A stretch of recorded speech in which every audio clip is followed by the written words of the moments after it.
Bring me the next shiny new thing. Bring me the next shiny new thing. Bring me the next shiny new thing. Bring me the next shiny new thing. Hey everybody, and welcome back to another episode of the Big Bad Figcast. I'm your host Brett, also known as Geek Over 40. And if you're sticking around today, we are joined by three special guests. One is one of my co-hosts, Nick, Brick Cinema. Say hey.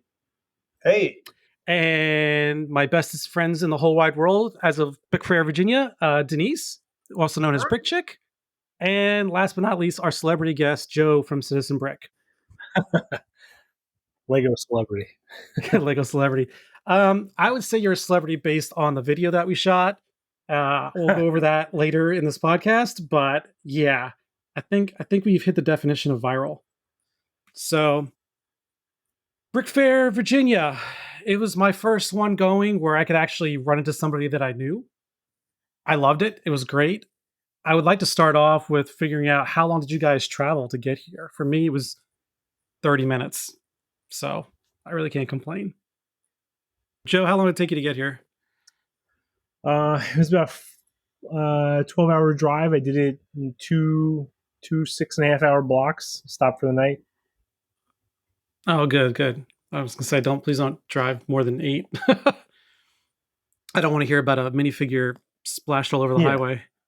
Yeah, that's my limit. Denise, how about you? You probably hit the record here.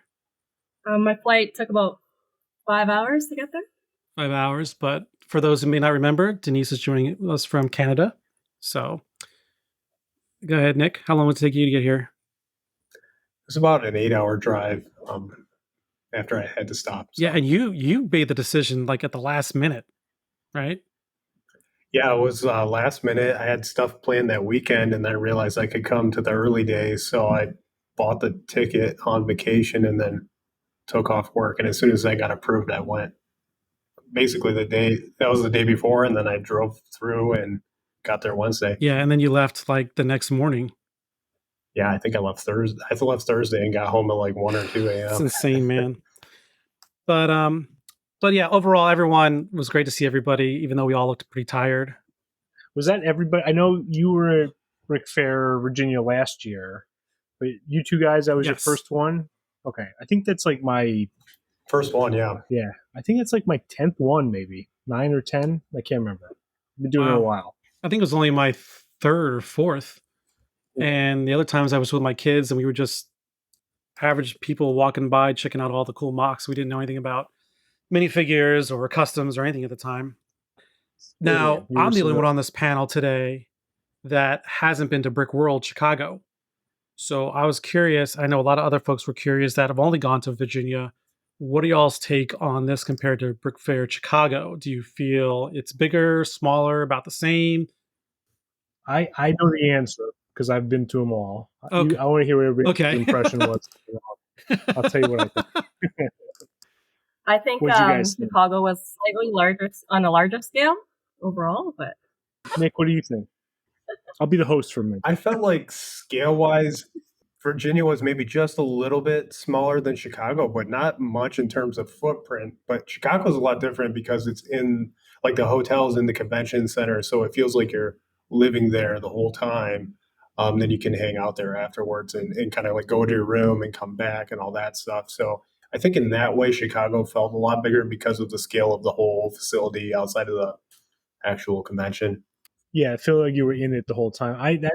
I don't stay at the hotel in Chicago because I live 20 minutes from it, but I think this is the first year. I could be wrong. No one's given me actual number, but my impression of it was that this was the first year that Brickworld Chicago was the bigger show.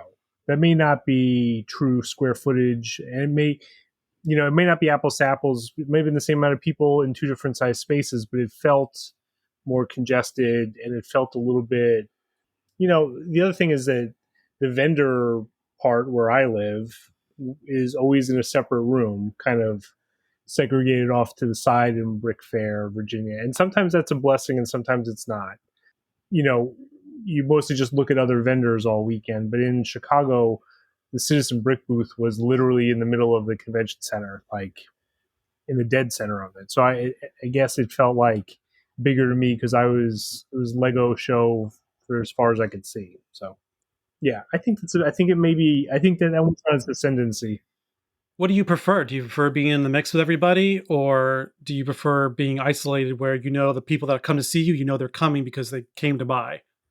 I'm always going to prefer Chicago only because it's the hometown one, and I can bring everything. I can come better prepared to that show. It's home field advantage, But Virginia is the one that I drive to because I want to have as big of a presence because it's really like a flagship show for the Lego community. So I wouldn't say anything bad about it. Both of them were fantastic for us. This has been a really crazy, good summer full of shows. I snuck a trip into to Brick Rodeo down in Houston in between the two, and I'm going off to Seattle in a couple of weeks. So this is it's been a pretty busy tour for us for a couple of weeks. Both of them were really huge. I would think, based on the stories I've heard from y'all and my experiences of living in this area, DC's not too far, but it's far enough to be a pain in the ass to go to while trying to visit Brickfair. So I feel like Chicago is probably the better spot just because there's more to do. Like, I'm really trying to get to Chicago next year. And I know this year, like Denise, you said you and your significant other and Kerry and hers, you guys all went out and did couple stuff in Chicago as well as attending Brickfair. And I think if I want to, for lack of a better term, get permission to head out to Chicago to look at some minifigures, if I can tell my wife, hey, well, we're also going to go tour Chicago and do things, which she's been there and she knows the city, I think I'd have a greater shot than saying, there's an Air and Space Museum down the street, like what we have here in Virginia. There's also Citizen Brick headquarters not too far away, which we've done the open house the last 2 years, and I think we're trying to make that a permanent part of the program. I don't know if it's going to be an official part of the Brick World programming. I'd love to do like a satellite thing attached to it officially, but like a live stream. I don't know. I mean, we'll definitely do an open house again next year. So if you come out of Chicago, I can definitely give you the grand tour of our place. Yeah, I'd love to. I'm not even going to argue about which convention has better food because it's Chicago. But we got a chance to go out. We got a chance to go out to dinner. Lazy Dog was good, was it not? That was good. Mm-hmm. I don't know. Did you guys? I think some of the black market folks, the modders, they brought actually one of your Hooters figs to Hooters. Yes, I saw that. I'm not sure how it was received, but I'm sure they loved it. I think they were just excited to talk to a girl. So, in terms of, the reason why I thought Virginia might have been the smaller of the two was because, like, Nick, I know I'm going to pronounce it wrong. The new Hashima, is that okay? Mm-hmm. Yeah. They brought their famous build from Chicago over to Virginia, but they only brought a third of it to put on display. Mm-hmm. And I wasn't sure if that's because Virginia was considered the lesser of the two, or just because it's probably a pain in the ass to assemble and travel with. But I mean, it's still impressive nonetheless. But that was to me the keynote that made me think that, okay, maybe Virginia's not as big as Chicago. Yeah, I'm not sure what all went into that. I know that was the first time, I believe, maybe ever, that all of the people from that group or that many had been together. So it was kind of I think the line was like, you only knew Hashima once or something. but that was the big one. So they'll do parts of it, throughout the year. But that was kind of everybody getting together for one. Yeah, and they said that they were trying to get into a museum. So that'd be really cool. Yeah, anybody who's listening who doesn't know what we're talking about, that MOC has like 80 people's work in it. And it's bigger than like my first apartment. It's gigantic. Several countries involved. And one of our good friends, TJ Bricks, shot video documenting it. And they're on his, I'll put a link in the show notes so you guys can see the reels that he put together, because he's like a professional videographer and whatnot. And so obviously it's like beautiful. And it's the one, I didn't stay for the World of Lights on Friday night because I was just exhausted. And that's the only thing I probably would have wanted to have seen. But I was just too tired. It's crazy how it can be exhausting to like hang out with like old people and like walk around a small. I was mentally, physically, and spiritually exhausted by Sunday night. I was so done. I almost didn't go to work on Monday. I feel ya. I enjoyed my 3-hour wait at the airport, just like not talking to anybody. But it was awesome. It was like, was it Thursday? Your flight, you were supposed to fly out. Friday, your flight got canceled. So Denise hits me up on WhatsApp. It's like, oh, my flight got canceled. Bummer. I'm like, Brickfair? So I'll come by and pick you up in a few minutes. I'm like, I went back to sleep after. I was like, let's do Brickfair. So can I ask a question? Go ahead, Joe. I talk about these shows with other vendors mostly. I'm on a couple of message threads with people going, how was that show for you? Would you like, we talk like carnies that travel from town to town and talk about logistics and parking and, good restaurants and that kind of stuff.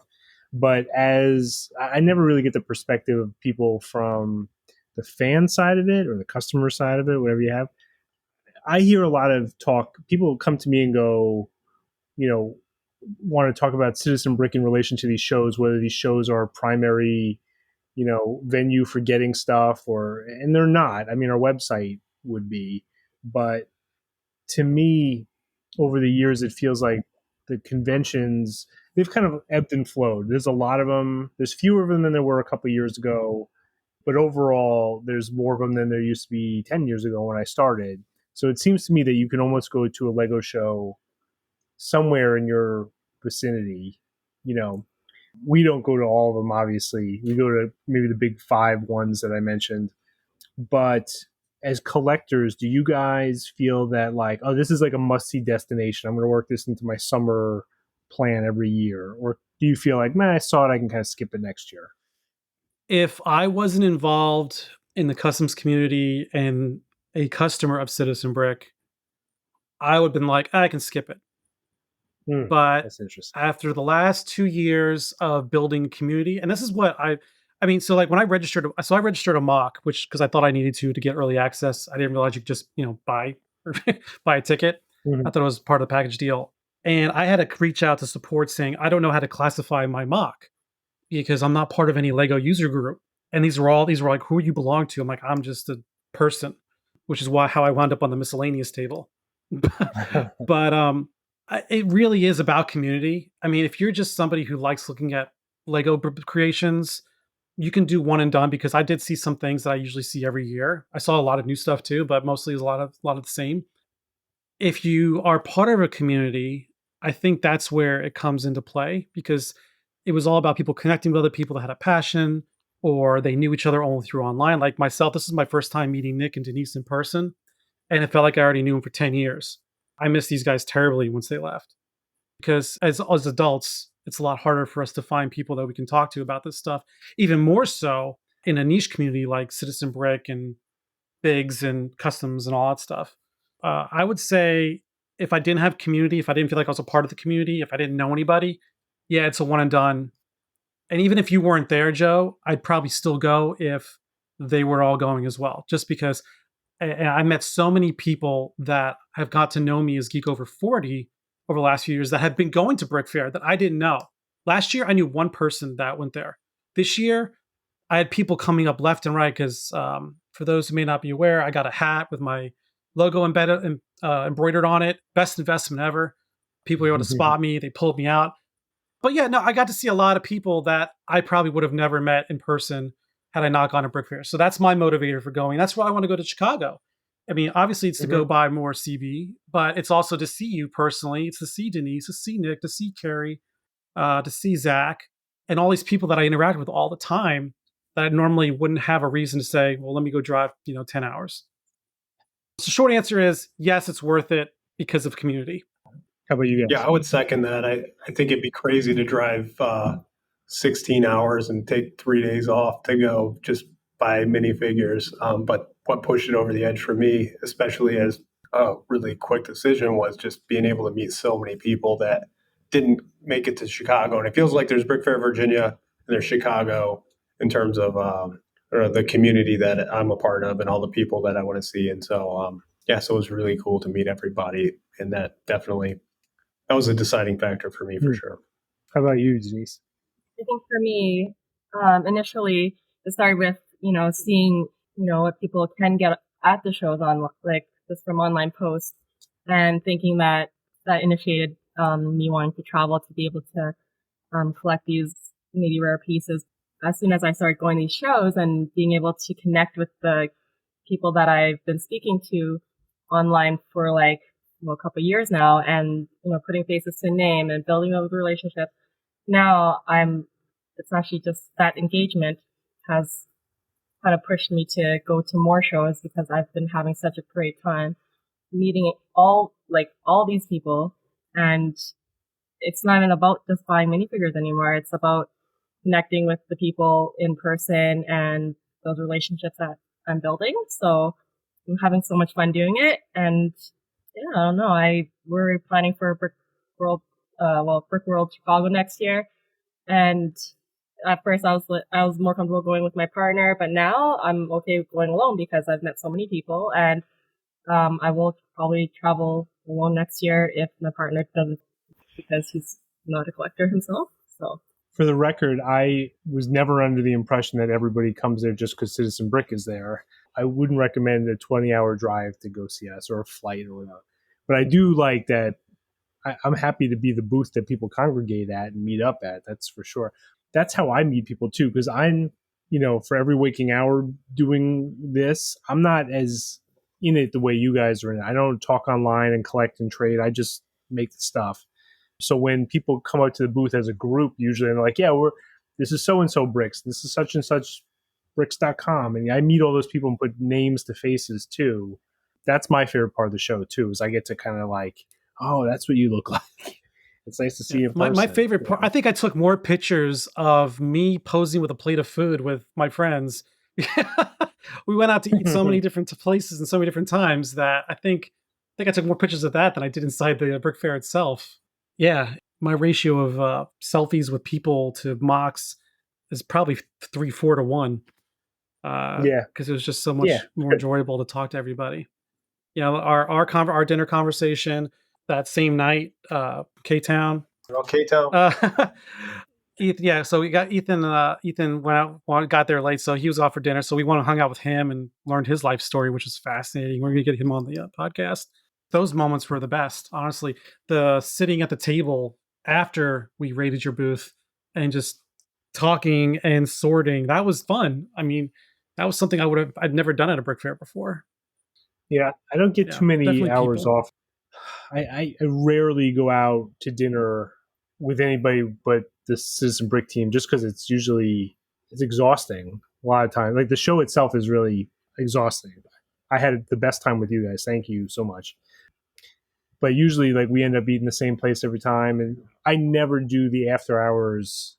It was years before I even knew what World of Lights was, because that happens like way past my bedtime. Like when the public leaves, we usually shut down the booth because I've been on my feet for all day at that point. And all the kind of like adult swims and drinking games and all the other things that happen, in the after hours at the Lego shows, I haven't seen any of that. I don't know. Yeah, so I have a slightly different experience than if you were like, oh no, we all tourist. don't do it either. We're all tired too. I'm a little too old to be doing Nerf gun wars in the parking lot. Yeah, it's a lot. Lego shows are more crazy than like the general population would think they are. A lot of programming. Yeah, I kind of regret not participating in some of the Brick Fair stuff. They had bingo where they were giving away sets. They had all these things. I watched the bridge competition once. This one kid won. That was great. They ran out of weights to put on it, so they had to start pulling bricks out from the bottom in order to make it collapse. And it was like a 7-year-old that won. It was really cool. But yeah, generally speaking, there was a lot of programming in that little booklet I was not prepared for, because I was just like, well, I'm just here to see my friends, here to buy some figs. But I think next year I'm going to try and participate a little bit. Hey, congrats on your MOC winning award. Yeah, too. that's what Yeah, so that MOC, man. So for those who follow me on Instagram, like last year for Nick and Kerry's Fig Barf Bash contest, I made a MOC of a hot dog robot scientist with a lab making a hot dog monster using like CB's hot dog head and robot parts, the computer parts, the hot dog costume, the Michael Jackson Thriller head. It was an amalgamation of a bunch of crap. And it's like a little vignette. Like I said, I was on the miscellaneous table. It is what it is. I just put out there for this because I thought I had to. And then on Saturday, there was a little placard next to it that said nominated best vignette. And then like later on that night, I get an email saying, "Don't forget to vote." I'm like, "Oh, we got to vote for this?" I thought it was like judges or something. I really didn't pay attention. So I spammed everybody. So one of the benefits of networking and meeting so many people and getting their, I was like, "Hey guys, I need your help." And then whatever happened, and it won Best Vignette. Thanks to everyone's voting. So those listening that So voted, you I appreciate it. Came out of nowhere, unaffiliated with any lug, just like a stranger on the horizon. They put you on the miscellaneous table, which is Using lowest non-official Lego bricks, which is the using lowest Citizen Brick bracket parts. you can be in. You clawed your way to the top. That's a Rocky story. That's Rocky. Because you call my wife, "Adrian, you did it." It's a Rocky 2 story, I think, right? Or Rocky 3 Yeah. story. Congratulations. The best part was they took the picture that I submitted from the mock, which was the picture I posted on Instagram with all the light effects and stuff from Photoshop. They put that in the program. They put for those who, bro, you get this program with all the rules and things to expect, and some of the the standard operating procedures for vendors and customers alike. And they have a section about imposter bricks. And so I literally had to go to one of the workers. And I was like, my mock is below the paragraph about imposter bricks. Is this a thing? So I should be concerned with? They're like, no, that's just arbitrary. We just put things in there to break up the pages with some pictures. But they were really talking about like mega blocks and Duplo and all that kind of stuff. I was like, because the guy, I was about to say, the guy who sold me these parts, he's like got a booth here, so we're allowed, right? This is okay, right? But that was a really cool experience. That contributed to my exhaustion at the end of all this. Not to be a downer, but I made clear to some friends that I had a funeral to go to on Sunday. So after all these highs, meeting such great people, posting social media, buying all the Citizen Brick stuff and the mock stuff, and then funeral, and then go back, and then more Brick Fair, and then that's why I was just like, all those highs and lows, man. I was just exhausted. What a roller Well, coaster. and what's funny is Ethan reached out to me 2 days later or so when I posted my little recap video and I tagged him in it. And he said something along the lines of like, is it normal to feel this down about this being all over? He's like, I've never felt that before. And I was like, you know what? I feel it too, because it was such a great experience to hang out with folks that get you. And then, it's just all gone. So it went from high, really high, to low, back to high, and then back to low again, really. And that low hit after you're already drained. So it took me a little bit longer to recharge. Yeah, it's always a bummer going back to reality, but yeah, it's a nice escape to be in that Lego world for a while with everybody who gets here. I haven't felt that since I was a kid going to like comic book stuff. You could just quit your jobs and just follow the conventions around the country, like the Grateful Dead, and just be a roadie full time. Yeah. I offered to help load the truck. You said no. So Man, not for us. That would be the dream, but I need the job so I can follow them around. There are some guys that are just like at every show, and it's disorienting because you see, like, I just saw you 2 weeks ago on the other side of the country. Do you follow? Do you literally go to every Lego convention? And they're like, yeah, we do. That's what we do. So there's time later in life you could retire. That's and just awesome. follow them around. I'm jealous. I'm in. I'll have to like sell the house, buy an RV. Yeah, we do. So we kind of covered Brick Fair in itself. We all loved it. It's great. What would you say is like turnout? Because this is the first convention, well, actually second because of Chicago, where you post CB Day modification, where you decide to regulate releases more so to the conventions at this point. How do you think that all went down? Like, oh yeah, this is like an ongoing work in progress. I think we did do stuff a little differently this year, and it is kind of connected to the fact that we did Citizen Brick Day differently this year. And I think we talked about this last time I was on a podcast about why we did that. So I'm sorry to anybody for the lack of consistency on our part. We're trying to feel it out. But this time what we did is bring fully assembled kind of fig bar figures. We dropped some new stuff, none of which I kind of hinted what we're going to do. Usually what I do is just what we did in Chicago, which is bring the stash box, which is just all kind of random parts, and people just buy the loose parts. This time we kind of pre-assembled them into combos. It just kind of started that way as we were playing around the shop, and it kind of was super fun. Next thing you know, we had like hundreds and hundreds of figures built, and we said, "Oh, let's just bring them this way." We did bring full figures to Brickfair, Virginia, but it was like maybe 9 or 10 years ago, and we had kind of like shadows of what was to come with the crowd, and but we hadn't really. I think I was talking to you guys like right before we dropped stuff at this show about, oh, we should get one of those deli ticket things, and I was kind of kidding. And now I don't think I'm kidding anymore. I think we're gonna have to do some new security precautions. I forget. Did we kind of previewed? Here's some figures we're going to be bringing. I think no more than our usual kind of stoking the anticipation. And usually at that show, I will say that as we set up the booth, we have people milling around waiting, like what time are you going to open the booth. Definitely people like kind of on the perimeter waiting for us to open up. And this time I think we were saying like, oh, we're driving in on Wednesday and we're starting to sell stuff Thursday morning. I think I said like Thursday at 9 a.m. Seemed like a reasonable time. And when the booth was ready to open, there was a very sizable crowd around it, which was kind of new in terms of size for us, which was great. That's all going according to plan as far as I'm concerned. But it was pretty clear that we didn't have a good way of, you can't just put a handful of stuff out on a table in front of 100 people that are standing there waiting. I think we need some sort of system. That's why the deli counter has a little ticket tape thing. Well, I think actually what you did was working at first. So starting from the beginning, you had brought out the baggies, the Ziplocs full of random parts and whatnot. Denise was like the general. She just was like, Brett, this is what you're going to do. You're going to here. I'm going to stand here. Nick's going to be here. And just loved the conviction. So I was like just following her lead. And so what would happen was, limited amount of space. She's like, oh, well, look, this is where the empty spot is. The table goes to there. So this is probably where he's going to put the stuff because that's over the figs. You got a cloak over it. And she had this thing mapped out. Loved it. So you brought out the bags, and then realizing there was some crowds, you brought other stuff, the molded. They have people ask for the molded parts. You brought the molded parts to another table on the other end.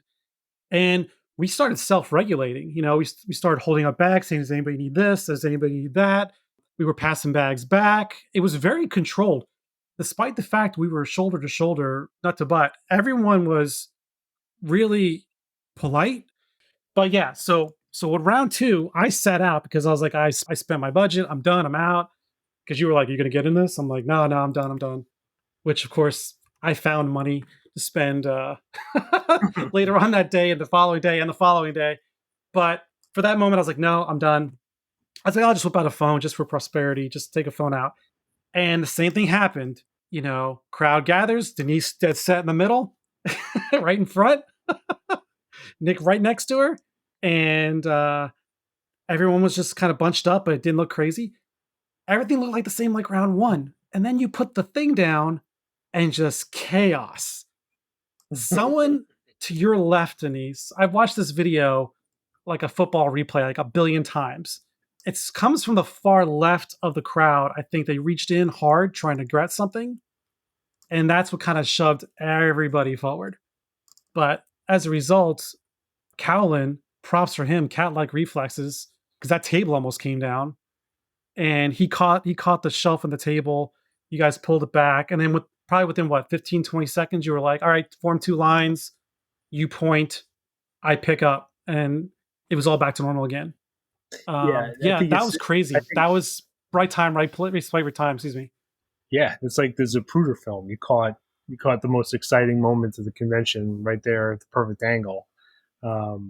It's worth pointing out, you have to kind of see that there is a part 2 of the video where like we reset and then we formed a line and then we had civilization again. But for that 1 second, it was like, it was a little bit of a melee. I don't know if that was the first one that ever experience. Yeah, I don't know if that ever happened at a Lego show before. And if not, then I'm kind of glad it was on our table. It's kind of cool. But but nobody got hurt. So Almost that got hurt. blew up. Yeah. No, well, that blew up, and not to like 1 million, obviously, but it hit like 1,000 or 2. And I was like, oh wow, this is reaching through our circles. And then the next day, I was reading through the comments, and they were all widely negative, because Mhm. the only thing people love more than chaos is anonymously bashing somebody online. So Sure. they were all like, "Oh, capitalism," or "This is a shame on this vendor," or these are adults," or look at these all these they're all virgins," or whatever. Anything about the autism I deleted because I'm a parent of an autistic child, and I just don't like that being used as a slur because it's Right. not meant to be a slur. Anything that uses that or the R word, I delete. So at first I got wrapped up trying to defend, your honor and the honor of like one of my comments is defending Nick, and it's gotten like 300 likes or whatever. But like, actually, he's one of the nice, because they were talking about how you were grabbing with your hands, you were making the hand grabbing motion. Oh, I'm like, yeah. look at that guy. It He's was the an worst. awkward pause as he was getting ready. Yeah, that was really. I didn't know that was going to be. And then you smiled right at the camera too. But one of mine was defense, like, oh, he's one of the nicest guys in the community, blah blah blah. And I realized Made it to the minifigures. I broke my own rule, which is never read the comments because it's just a cesspool. And Johnny Broombricks also stepped up trying to like defend. I was like, dude, don't waste your time. Just let people. They're just firing up their comment and they're never even thinking about this post again. Let them be. But Yeah, the next morning, I that's- remember I came to you upset. I'm sorry, real quick. I was upset. I was like, shit. I hope I did. I just put Joe in a bad light. I put the CB community in a bad light. And I was like, Joe, do you want me to take this down? You're like, oh, hell no. I loved it. It was great. No, it's great. It's still great. I showed my parents. I was like, see, I did it. I did something. Like, I made it. No, yeah. Look at me now, guidance counselor.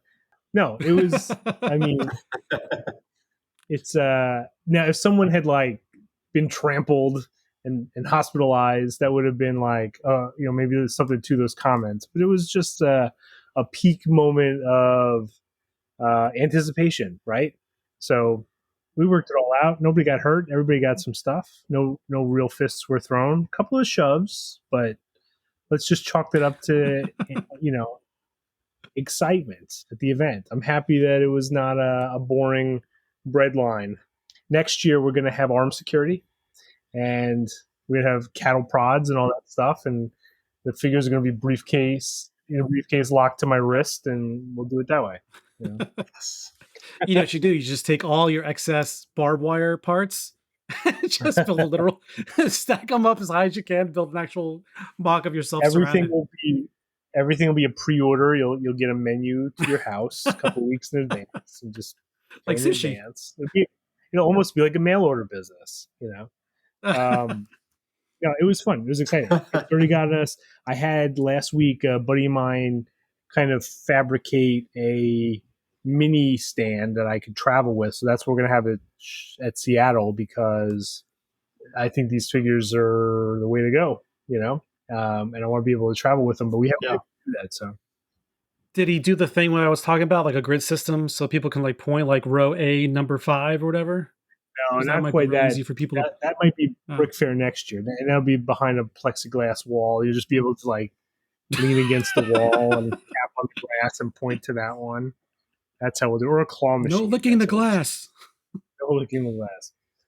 No, it was fun. It was a surprise to me, and my son was there, and he was like, whoa, dude, is this always like that? I was like, no, not always like this, but it did reach like a fever pitch, and that was kind of cool. So 1 million views. So that's pretty not something to It scoff was kind at. of crazy how it went viral, because I told you I had a girls trip right after the show, so I was out in the mountains and at dinner, and my cousin messaged one of my other my sister and says, "Is that Denise in that video?" It's like, and we're like, I was like, "What video?" And we're like looking at it. Oh my god, that's so embarrassing. And he's not even a collector or anything, and he doesn't follow my Instagram account, so somehow it spread to him, and he saw it. So anyway, wow. Let's put black bars over everybody's face next time. And that's how your family discovered you're into Lego. Yeah. It's like I have a secret identity. No one knows about. Yeah, one of my friends from work, she said a couple of her friends have come across it and sent it to her. She's like, "Oh, I know the guy who did this." So that's pretty crazy though. But No, it was cool. yeah, no, it was a proud moment, and I hope I can repeat it. Not the panic, but the virility. Yeah, of I hope it. I You know can. what? You know what, though? I think what people don't see from that video and don't understand is that that group of collectors, like at that moment in time, everyone was super friendly. You know, Yeah. there was nothing like, I don't know. I Yeah, mean, I maybe tried that's- posting that. I amended the but they- caption on that video to explain that, but people don't read; they just watch and react. And I was just like, "Oh well, well, we all I'm not have here. to get I'm not here to win the hearts and the minds of the internet." I'm usually, and this is my fault. This is the blame that I would like to assign myself. We're always a little self-deprecating. I am a little self-deprecating about this stuff. Like, oh, I know it's super great that people show up and people want it. And somebody after the last time I was on here said, "Oh man, you're really humble. I'm surprised by it." And I don't think that that's true. I think that just comes from uh, a dented sense of self-esteem, probably. But I was like, "Oh, there's no way, people would actually reach over each other to grab it. That's craziness." So I'll just put it on the table and everyone will shop and form a line. But there was a little, I understand now why there's some sort of protocols of how you, and this is why we have lines, right? Otherwise we just have Well, I think, like I mobs. said, I think round one was very orderly. Everything was handled just fine, and I think what happened was, although round one was orderly, everything on that stand went pretty quickly with Mhm. very little left over. And I think that's when the FOMO kicked in about what you're going to bring out next, because we're still in that transition period where we're learning about your upgraded production cycle. Because I mean, by Saturday even, it was clear that you weren't running out of figs anytime soon. Because even on Sunday, you had that thing filled up again. Yeah. So Yeah. I think the CB Day fever that we were feel was still resident during round two because of how we saw how fast round one went, and round three wasn't as brutal. Round four, No. I mean, it's just, and I think you mentioned on Instagram today, you put the teaser about how you're posting the leftovers on the site. You said something like 500 figs. Yeah. Am I correct in hearing? Like, okay, you didn't have 500 on display, so. Well, no. So some of them, like the prisoner figs, we only brought 100 of those to that show, but I knew I had another 400 back at the shop. So we didn't bring everything that we had prepared in the shop. We just brought what I thought was going to be way more than enough. So it is kind of like a leftover sale, but we've also supplemented it with some stuff.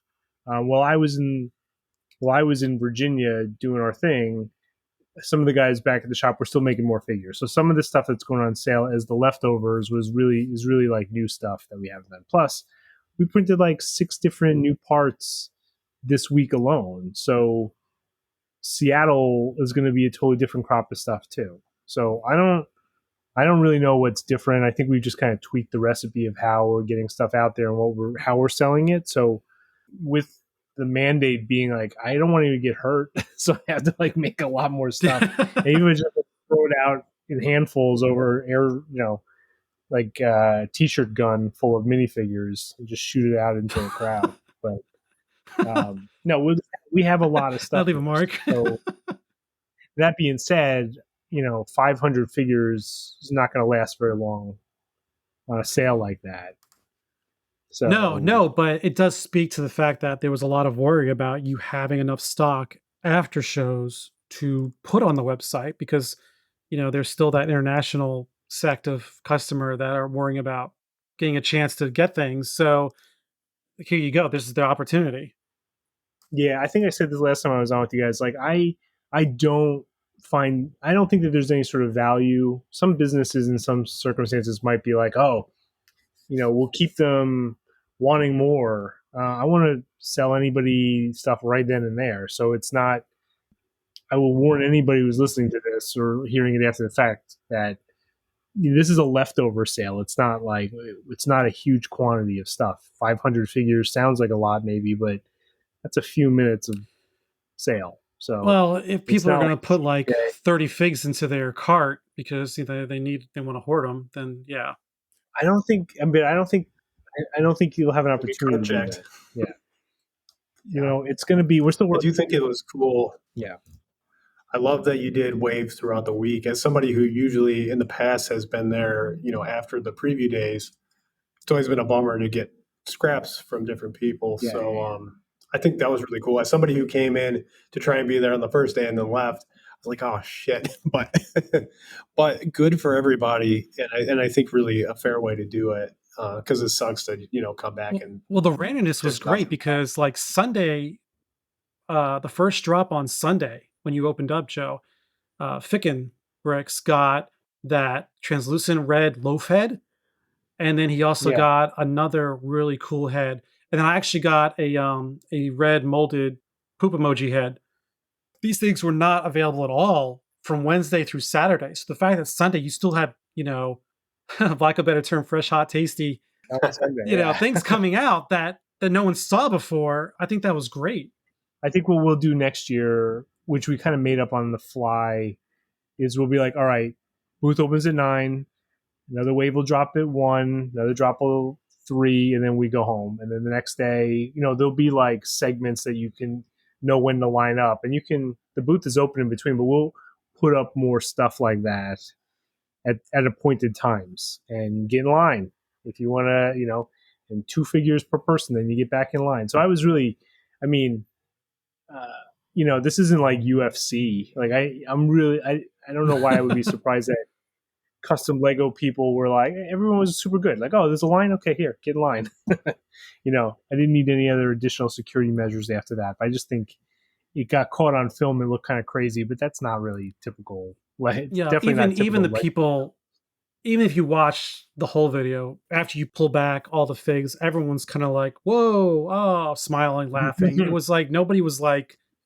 cursing each other the out. vibe was definitely The vibe was still very light. No one was like throwing scowls or bumping into each other. Yeah, It was just elbowing everybody got anybody. excited. That's why I think it was great. It wasn't like, oh, it was great, and that one person got trampled to death. It was like, it was just well, if it was going to just a someone get funny trampled, it moment. was going to be Denise because she's the shortest one there. Yeah. Yeah. But you were throwing elbows. Yeah, no. You were fine. Yeah. Well, You didn't I think get that hurt. speaks to the community you Denise, you didn't built. get hurt, did you, against the table? No, I think No. even if I got shoved, like it happened so fast that it was kind of you're kind of in shock, so you don't feel anything. The adrenaline took over. Yep. Yeah. So, That's fun. one last thing, I'm going to get looks if I don't ask this. I'm sure you saw Wednesday night, even all the way through Sunday up until even today.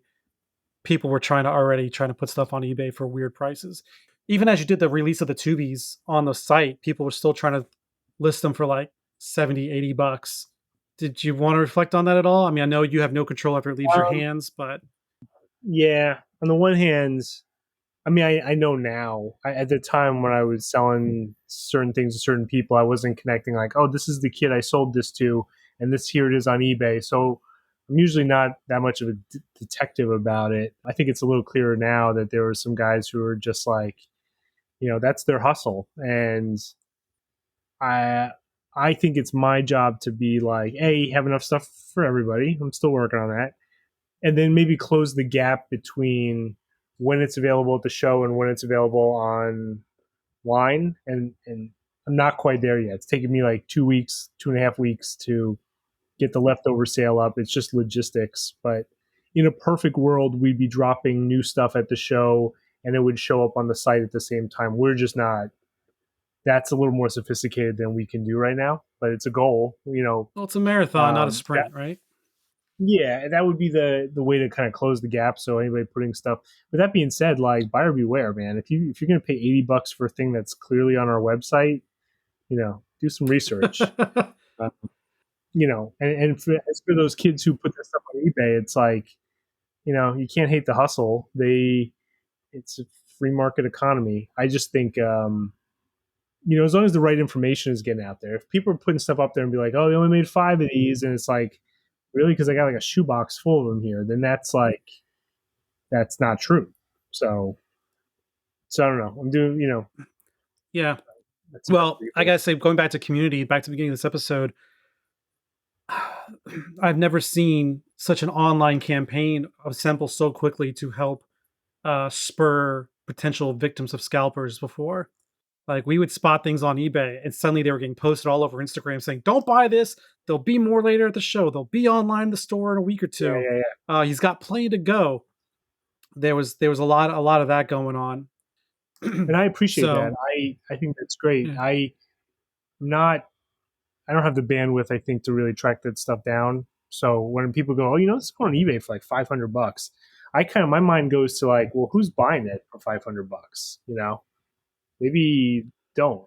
So people can list stuff for whatever they want. They can do $1,000, but like somebody else got to be there to buy it. And I think we do a pretty okay job of communicating. Like, don't worry, we have more. This is going to be online soon. If I make something super rare, if you ever see something on eBay and it's $1,000 Citizen Brick thing, unless it's like, crafted out of my wisdom teeth or something, it's not worth that much money. So, don't buy it. I don't know what to say. But yeah.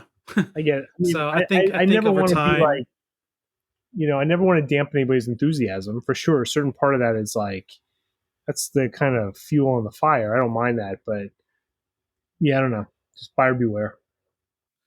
I was going to say, I think as you continue to saturate the market and close that gap between when it goes on the web, I think we'll probably see more of a limited market availability for those who are peddling on eBays and auction sites and whatnot. So here's the takeaway as I see it of the FOMO. Like you guys, the intrepid people who travel to the shows from far-flung places, come to the shows and get it in person. That's the best way to do it. Come to the conventions. That's my advice to everybody. I think it's the most enriching way to get them. I think it's the most fun. Experience. Take your summer vacation. Yeah, that's the best way to do it. So, Joe, I had a question. Curious, are these fun for you still? Yes, more now because I think we're better. We know what we're doing a little bit better. I got a pretty good system. My first one was Brick World in Chicago, which was actually in Wheeling, Illinois in 2011. That was I brought like a tiny suitcase. I had like 25 figures, no tablecloths, no smoking machines and lights or anything. I didn't know what I was doing. And I couldn't believe, and actually I didn't really know the community.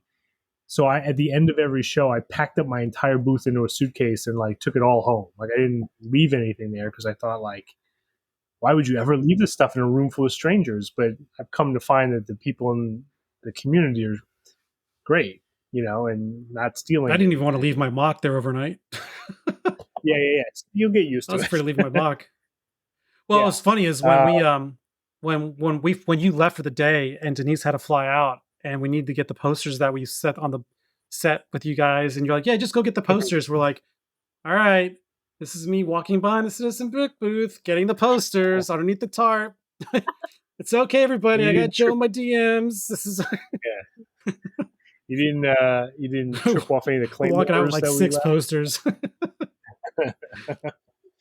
Yeah, so I think it's very fun. I can't tell you how much kind of brain space I dedicate to planning the booth, and I really I draw out little schematics of it and I plan everything. I kind of build the whole booth in my shop and then disassemble it.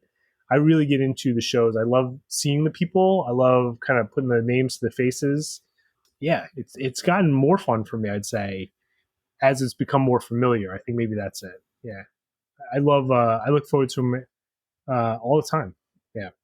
All right. Well, I mean, that pretty much covers everything I wanted to talk about. Denise, did you have anything you want to add, or you good? Or no, I think I'm looking forward to the next one. And yeah, just getting excited about that and many more. Cool. All right. Well, Joe, I want to thank you again for coming out. Of course, you're always welcome back to the podcast. I'm excited about some things coming up in the future that I hope to work out with you. And thanks to everybody who tunes in. In the show notes, there'll be links to some of the things we talked about. This episode will air after the drop on the website this Saturday, so wish you best of luck in getting something. As as usual, there'll be also links in the show notes to help fund this podcast and all my efforts therein. It's never obligated, but always appreciated. And until then, take care of yourself, take care of each other, and I will see you next time. Say bye. Bye. Bye. Bye. I want you on my rack. I want to make you ring. I want you to unwrap. I want to pull your string. Bring me the next shiny new